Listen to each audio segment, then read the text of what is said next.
yang pertama, struktur organisasi Kampung Tangguh Desa Nunuk Kecamatan Parang, Kabupaten Magetan, pelindung ya, Bapak Camat Parang. Yang kedua dari Bapak Kapolsek Parang. Yang ketiga dari Bapak Danramil Parang. Yang keempat dari Kapus Parang, Kepala Puskesmas Parang. Yang kelima yaitu saya sendiri sebagai Kepala Desa Nunuk. Terus untuk penasihat kita mengambil kemarin disepakati untuk Ketua DPD Bapak Haryadi dan Bapak Sekdes Bapak Suwondo untuk penasihatnya. Dan didampingi sama Bapak Wadinsa, sama Bapak Babin Katimas dan Ibu para Wadinsa selaku penanggung jawab kesehatan desa. Terus untuk ketua satu Bapak Sukiran Kaur Tata Usaha. Untuk wakilnya atau ketua dua itu Bapak Slamet wakil DPD. Terus untuk sekretaris satu Saudari Ida Mutika Sari. Sekretaris dua Bapak Sanirun. Untuk bendara satu Bapak Marsam, bendera dua Mbak Dian Sapitri. Dian siapa? Bener. Saputri. Terus seksi kemandirian pangan. Makasih. Itu sesuai dengan apa itu? Karena kuasilakan datang Pak Sugiono dengan perhitungan memang untuk usaha pertanian dan kelompok tani dan sebagainya mereka yang membidangi. Terus untuk seksi data itu kalau ini disepakati Pak Suratno. Untuk seksi humas hubungan dengan masyarakat itu Mas Haryanto. Untuk seksi psikologi publik itu Pak Siswanto. Untuk seksi kesehatan itu Mbak Sarmini. Seksi transtip keamanan dan ketertiban itu Pak Bugijo.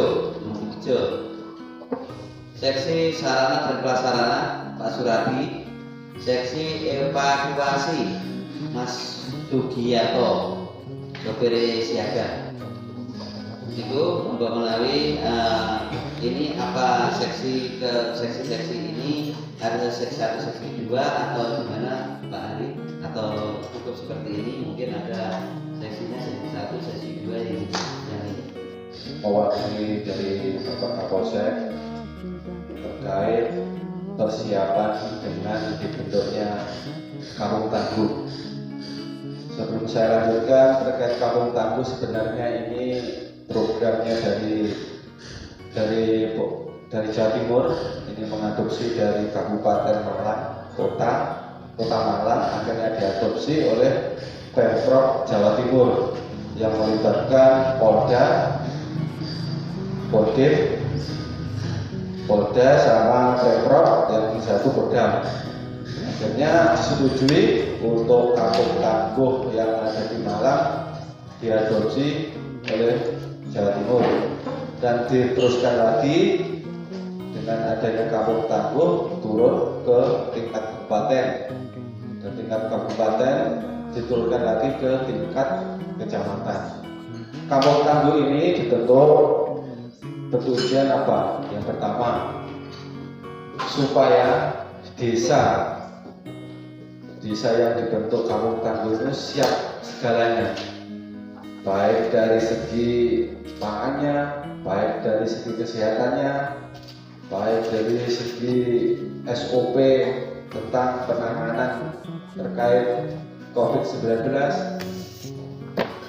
Terus kami kemarin koordinasi dengan Bapak Lurah, dan sebelumnya koordinasi dengan Bapak Lurah, kami melaksanakan koordinasi dengan Puspika Kecamatan Parang.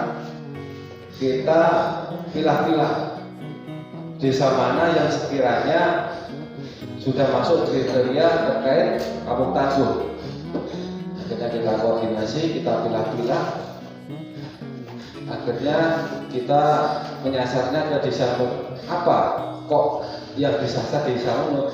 Pertama kepentingan kami ialah untuk desa Unut secara garis besar apa yang ada di kriteria Kampung Tangguh itu sudah masuk semua, mulai dari posko, pos kamling, tentang dapur umum dan lain-lainnya, pertaniannya yang mendukung itu sudah masuk di situ.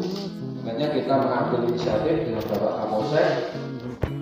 Kemudian kami menghadap beliaunya Bapak Lurah menyampaikan terkait itu dapatkan. Di sini kami Polsek Parang istilahnya kami memfasilitasi untuk desa Unut supaya menjadi kampung tangguh dalam arti tidak ada wabah COVID-19 yang terpapar di desa Unut. Istilahnya kami berpartisipasi ikut membantu supaya desa Unut itu terbebas atau terpapar dari COVID-19. Jadi nanti kita diskusikan terkait apa-apa aja yang perlu kita siapkan oleh kita, dan saya mohon untuk kerjasamanya dari pemerintah desa, lembaga, terutama Karang Taruna. Nyun Sewu ini istilahnya kita bekerja sebagai relawan dan manfaatnya sangat besar sekali untuk kesejahteraan warga desa Unut. Dari saya sementara saya akhiri, saya kembalikan lagi ke Mbah Lurah, monggo pripun iki maksudnya untuk agendanya. Sebelum saya akhiri, yang perlu kita siapkan sebelum melaju ke selanjutnya yaitu kita harus punya posko. Posko itu kita harus punya kelengkapan. Posko itu kita menyiapkan nanti data. Dari segi untuk kesehatan kita harus menyiapkan APD-nya, dan dari segi keamanan kita harus menyiapkan pos kamling yang siap, yang tanggap. Dari pintu masuk kita harus punya juga pendataan, akses masuknya harus di screening benar, harus ada tempat pendataan, harus ada bilik semprot disinfektan itu supaya apa? Supaya masyarakat yang masuk ke desa Unut bisa termonitor dan steril. Terus terkait lumbung pangan, ini harus ada lumbung pangan nanti hubungannya dengan warung gotong royong. Warung gotong royong itu nanti isinya yaitu berupa hasil panen, boleh sayur-sayuran, boleh beras, dan dari mana warung gotong royong itu didapat, yaitu kita berdayakan potensi di wilayah desa Unut.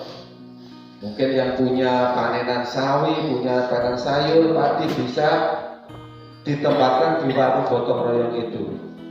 Dan warga desa Unut yang berhak mengambil atau menggunakan istilahnya warung gotong royong itu, yang mengisi ya warga desa Unut yang mempunyai penghasilan terkait pertanian bisa ditempatkan di warung gotong royong itu. Nanti warganya juga yang membutuhkan bisa mengambil di situ dengan gratis. Nanti kita pecahkan bersama di mana tentang prosedurnya, dan tidak kalah penting lagi kita harus menyiapkan dapur umum.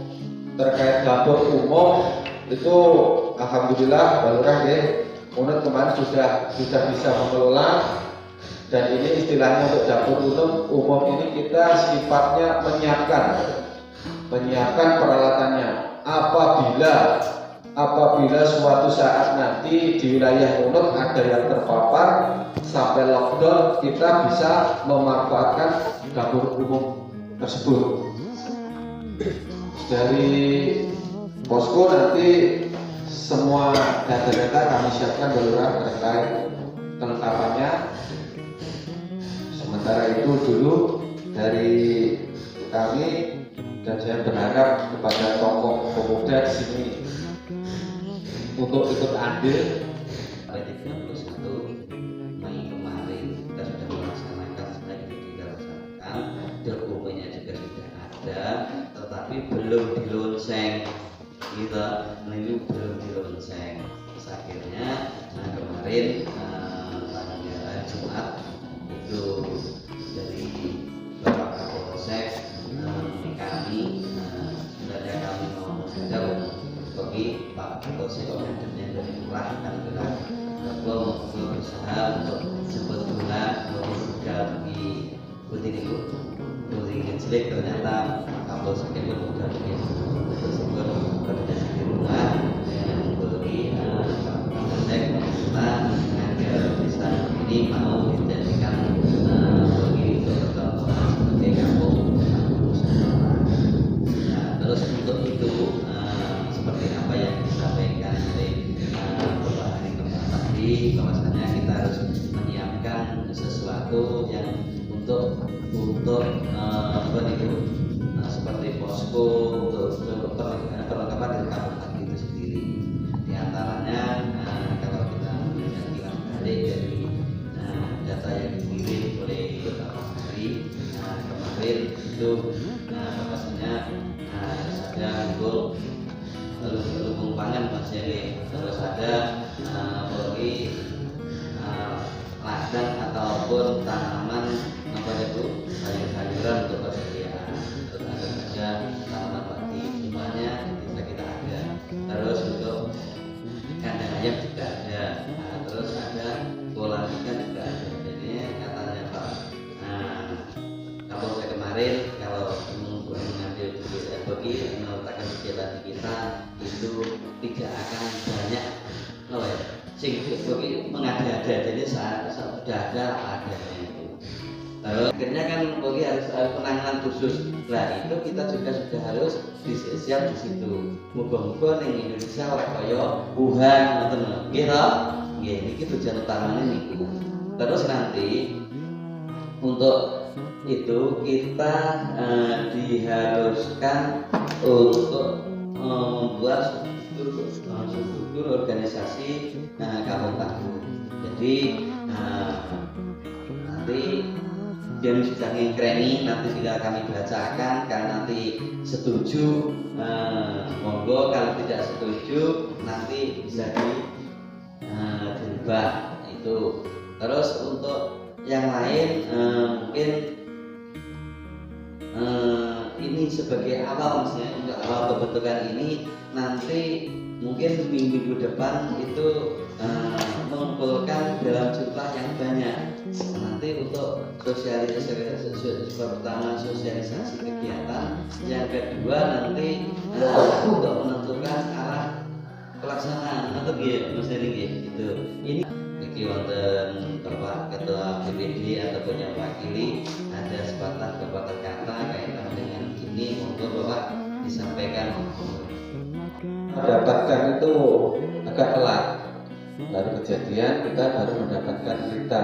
Itu pun saya juga sendiri dari warga Ulut, itu tokoh pemuda telepon ke saya, jadi kejadian kita. Saya akhirnya koordinasi dengan Pak Arif, Pak Selamat, akhirnya telepon ke Pak Lurah, gitu. Nah, saat menikah terkait struktur yang baru itu bahwa nanti jenengan selaku menjadi ketua, nanti koordinasinya langsung dengan saya. Soalnya sementara ini yang membackup untuk Babin Menurut saya. Nanti kalau ada apa-apa terkait dengan ini, koordinasi dengan saya, dengan Pak Saimon, dengan Bang Lurah ataupun kepala desa pun ampun wedi ojo sampai ibaratnya loro-loro mali. Kita demi kebaikan, ini sifatnya demi kebaikan kita semua. Masio warga masyarakat nganggep kita itu berbuat kurang serg atau kurang adil. Kita berusaha, lumrah sebagai manusia itu lumrah, kita pasti punya kesalahan. Nah mari Dari itu kita bisa mengambil hasilnya ke depan. Mari kita benahi semua biar tidak terjadi kejadian seperti itu. Kita lebih kompak lagi ke depan, guyub rukun. Yang penting guyub rukun antara tokoh pemuda, masyarakat dan lainnya. Kita bersatu padu demi kemajuan desa. Nggih, betul bahwa nggih, betul.